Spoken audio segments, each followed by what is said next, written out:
Before we get into this episode, I just want to say thanks for choosing it because we're talking about a character I don't want to do.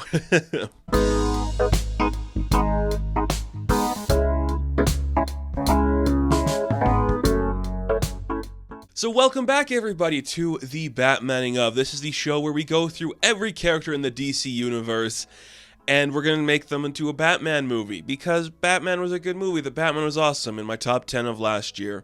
It's 2023. This is the first episode 2023. I'm thinking we're going to start doing a little bit more of these as we lead up to whatever Gunn and Safran are up to. Just because it's fun. Who doesn't want to sit here talk about DC characters? It's fun. But then I put out a poll, and I reluctantly put this character on the poll, and everyone was like, yeah, that one, please. I didn't really want to do the Huntress right away. Okay, full disclosure, folks. When we're talking about characters like this, there are some ones I'm like, I gotta do that. And then there's ones where I'm like, I should do that because there's a story to tell there. But I don't know if I want to talk about them because you're either going to get it right or wrong. Huntress is one of those characters. She isn't like convoluted or like oversaturated in the market. Like it's a pretty clear-cut story of like there's this interpretation, the pre and the post-crisis interpretations. It's almost like the character was so cool when she was on Earth 2, and then when we like revamped the world, we're like, that character's cool, let's update her, modernize her a little bit, have her exist in her own bubble. Which makes sense. I think that's fine. The character just never connected with me or had anything that I was just like, yeah, I cannot wait to talk about her. Cannot wait to fall in love with this character.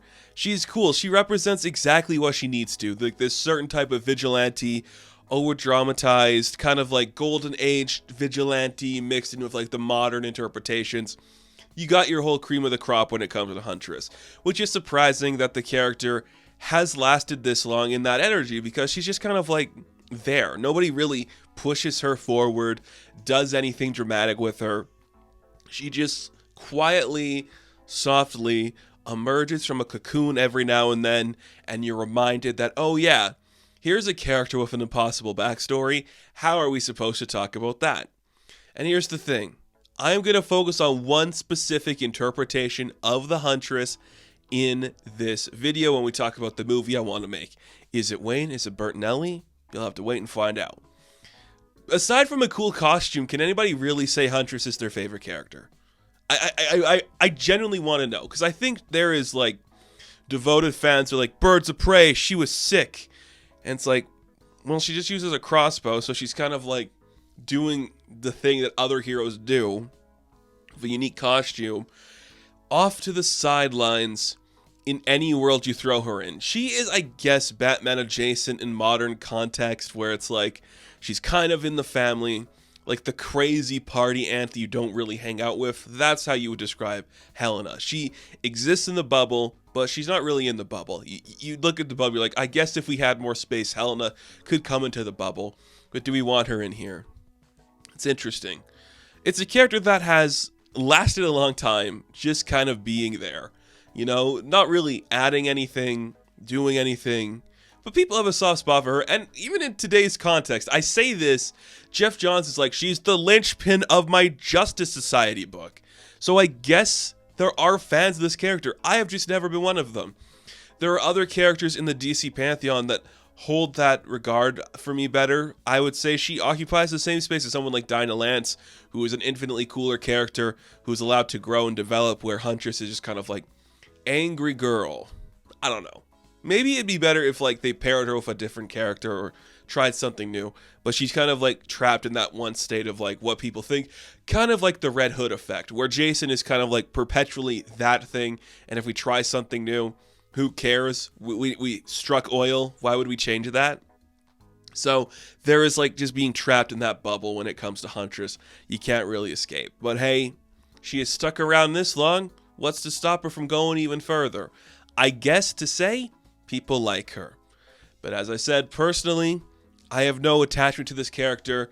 I knew there was like the soft spot, but I think the soft spot's just because she looks cool and people enjoy seeing that character. No other reason, really. So when you're coming up with a movie for her, it's like, how on the nose do we want to take this? Like, do we want this to be interesting? Do we want this to be like stylized? What dramatically do we want to do? So I'm going to say this right now before we get into everything else with Helena. This might be my most controversial episode of this show yet. I've done some things with other characters where people are probably like, that's stupid. But this one's insane because it's a specific choice I'm making.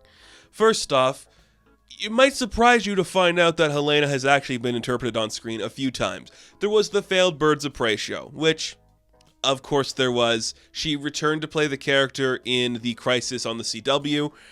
Arrow had a Huntress for a minute. Do you guys remember that? Like, there was an actual woman in a Huntress adjacent costume on Arrow in the earlier seasons. That's cool. No attachment to that character. And then we had Mary Elizabeth Winstead play Helena Bertinelli in the Birds of Prey movie, or the Harley Quinn in the Fantabulous Emancipation. You know, very interesting, right? Isn't that weird that she was in there? Looked okay. Mary was just a bad choice for that role altogether. Not the worst part of it. Well, actually, maybe the worst part of that movie was the way they interpreted Huntress as like a stone cold weirdo. Can't talk to people properly. That whole movie was great, but that was a weird thing. I don't know. They've tried it before. It has never really stuck the landing for what this needs to be. So here's what I thought. Let's go the opposite way. Everyone's done like the Bertinelli thing. Let's try doing a Helena Wayne thing. So, controversy number one. My Helena in my Batmaning of movie is Helena Wayne. Now, I always like to think of like a style for this kind of stuff. Like, how do we want it to be? The Batman was Chinatown, as they say, all that kind of stuff. When I was thinking of how I want to do my Huntress movie, my first thought was like, well, I want it to feel Golden Age, but also be like a little more dramatic than what the Batman was. Like, the Batman was so stiff and stylized. Let's get something with a little more color in it. Like a Dick Tracy cartoon, like a Dick Tracy strip that just, you read it, you're like, look at these cool characters, these weird mishmash shapes of people looking strange and bizarre and doing like this weird behavioral thing. That's what I want for my Helena. I want my Helena to feel like she's come to life in like a classic gumshoe story. It's got to feel like she's a vintage hero. So here's the pitch. Here is my pitch for a Helena Wayne-led Huntress movie. We are in the future. Now, you could interpret this as like the Batman and Catwoman, who are her parents, are from the Golden to Silver Age. She is now in like the modern age of these characters. She grew up in a time where everything was a little more slapstick, everything was a little more fun, and in these modern times, when she takes on the mantle for herself, people have a certain expectations for her, but she has to lean into the darker sides. It's almost like Helena is fighting the urge to become this dark character while her parents are telling her, like, you can't do that, that's not what a hero is, but modern times require modern solutions. She might have to kill a couple people. Now, there's no real enemy for Huntress per se. There's a couple people she's tangled with a few times, but I was like, well, let's keep this in conjunction with the Batman family. So I gave her two adversaries for this film. This Huntress, who is struggling with her identity as a dark hero in a time where you might need to be more dark. She's going to be fighting Dick Grayson. Is he Nightwing? Who's to say? But Dick Grayson is an entity in her life. It could be from the Tom King run where he's like the commissioner of Gotham. And he is the entity of like the light that's trying to pull her back to being a good hero. But she's like, I have to go this route. This is how we win. This is how we fight this game. And then you could have an actual villain in there. I chose Two-Face. I think we should get a really cool Two-Face that also shows the duality of those sides where he leaned into the darkness and has become consumed by this, while she is fighting between a Dick and a Dent. Which side is she going to lean to? She's right in the middle. You could easily do it where it's like, it's the revenge story of Bertinelli. She's coming up to kill all these people. But if you want to try something different with this character that hasn't been done yet, why not get an ambiguous Bruce Wayne and Selina Kyle as her parents? She grew up in a golden age. Now she's in this context. Look what she's fighting against. Look what she has to do. You can keep the modern costume, keep the modern crossbow, have her look modern, but still make her a Wayne.